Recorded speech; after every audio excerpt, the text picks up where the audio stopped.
OEDRO sent us out some floor mats. We're gonna see how they look in the truck.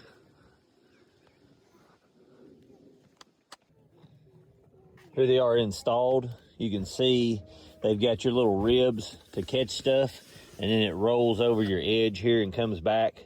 It has both cleats to hold it in place on your driver's side. These are a textured mat. The little nameplate's really nice on it. I do like that. They're not hard, but they're not completely soft. Here is the back. Here's the back one. You can see here it butts all the way up to the box plate here, and then goes all the way under your front plate, and it's got the cleats to let that sit there. Here's the passenger side over here.